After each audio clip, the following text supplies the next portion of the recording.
Hell of a job, Copperfield. All right, we'll take a couple of questions. Good afternoon. So I do have some data here. If I could just very quickly go over it, I'm not going to go over everything. But in fiscal year 2019 in May, the Southwest border migration apprehensions, according to Customs and Border Protection, were more than 144,000. Again, that's fiscal year 2019, and I do have it pulled up right here. That's exponentially higher than fiscal year 2014, 15, and so on. So my question is was it a crisis in 2019, and is there truly? So it was a crisis in 2019, and President Trump tried very hard to solve it. He tried to work with Congress. He tried to work in a bipartisan manner. A number of us here were working very closely with President Trump to solve it. There was a court decision called the Flores decision that was mandating the release of children and family units, which was in turn serving as a magnet for bringing more and more children, putting them in harm's way, causing them to be abused, sexually abused and physically abused by human traffickers. And President Trump tried to work with Congress to fix it, and congressional Democrats had zero interest in fixing it. They said they would not work to do anything. And I'll tell you what turned it around in 2019 is the president negotiated a deal, the Remain in Mexico policy, with the government of Mexico. It was a landmark deal that provided that when people came illegally from Central America through Mexico and they applied for asylum in the United States, that they would remain in Mexico while the matter was proceeding. And that caused the numbers to drop, and drop dramatically. Last year, we had the lowest level of illegal immigration in 45 years. It worked. The policies were working, and what did Joe Biden do? He came in and immediately tore up this international agreement with the government of Mexico, and he has caused, last month, we had 100,000 people intercepted illegally coming into this country. This month, we're on path to have 140,000 people intercepted. There are 15,000 children in custody right now, and those numbers are rising, and they are rising because of the Biden administration's mistakes. We got time for 2 more questions. For decades, Republicans have blocked any effort of meaningful, comprehensive reform on immigration. For decades, all of them. People aren't going to want to stop coming to this country. They clearly do. Quite rightly, everyone here is proud that America is a nation of immigrants. So what are you going to do to solve this challenge long term? Well, the premise of your question isn't right. We are a nation of immigrants. That is absolutely right. My father came to America from Cuba in 1957. He was 18 and he couldn't speak English. He had $100 in his underwear. We're a nation that is built by people coming here seeking freedom.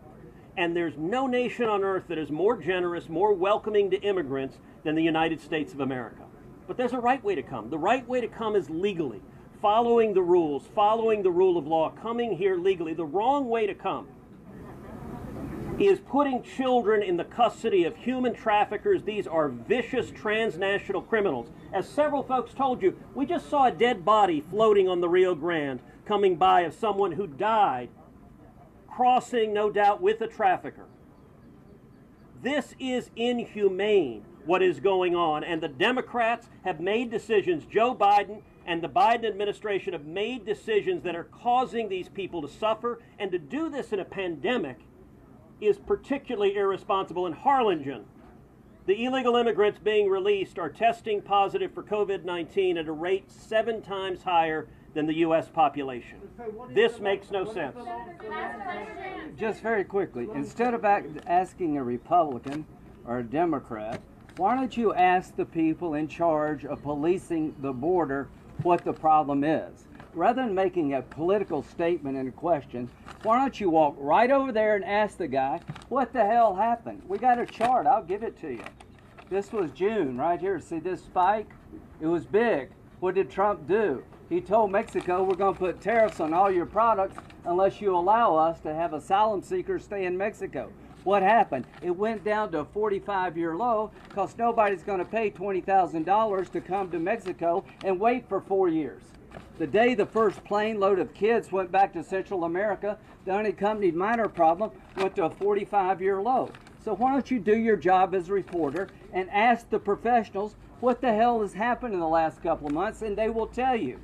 They told the Biden administration, if you do what you're planning, we're going to lose control of the border. They were right. I want to know who they told, and I want those people to be held accountable.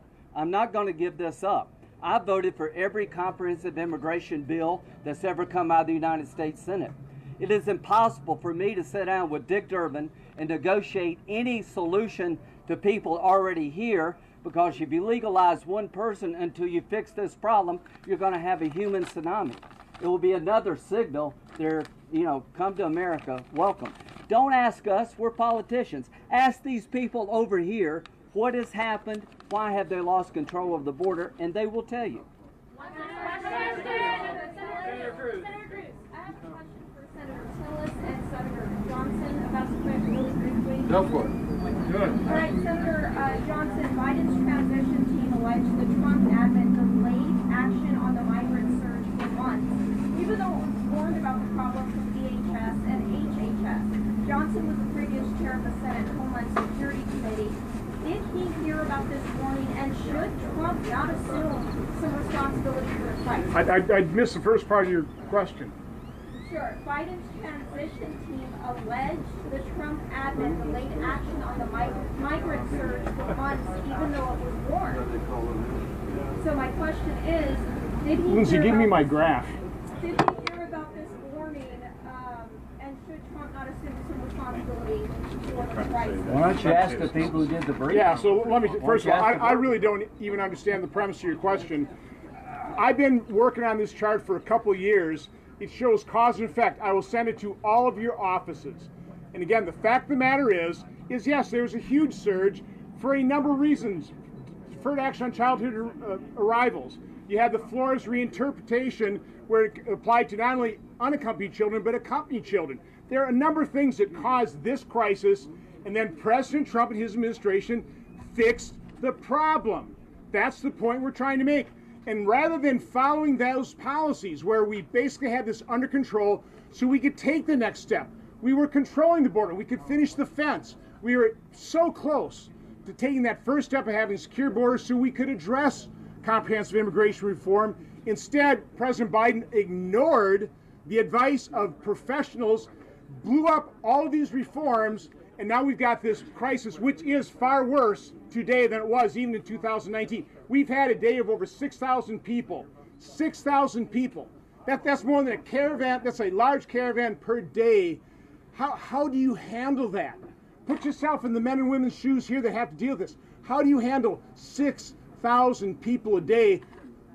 Come on, it's a crisis. Can you bring more to the question for hearing? Hold up a second. You can finish. Hold up. Is it now time to pursue a more comprehensive? I know you're co-sponsoring the Secure and Protect Act. If you think we should do a more comprehensive immigration reform? Well, absolutely. But the table stakes are here. Exactly what Lindsay said. The reason that President Trump did have a crisis, to the first question asked, created by a court decision, he fixed it.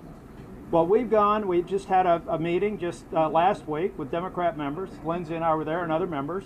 And we said, if you want to talk about immigration reform, we're prepared to. We have a crisis at the border. We have to understand, again, listening to what the folks on the ground are telling us and making sure that we have policies that secure this border. You cannot possibly have a credible immigration reform proposal in Congress until you fix this crisis down here. Thank you. Thank you all. Thank you guys. Senator, thank you. Hold on a sec. Senator Cruz and I are enormously grateful to all of our colleagues who came down here with us about 18 hours ago, and you've heard their remarks and answered your questions. Many of them have to catch an airplane to leave, but some of them may be able to hang around, so you might be able to catch them on a one-to-one basis. But thank you all for coming. Appreciate it. Thank you, press. Yeah, I know.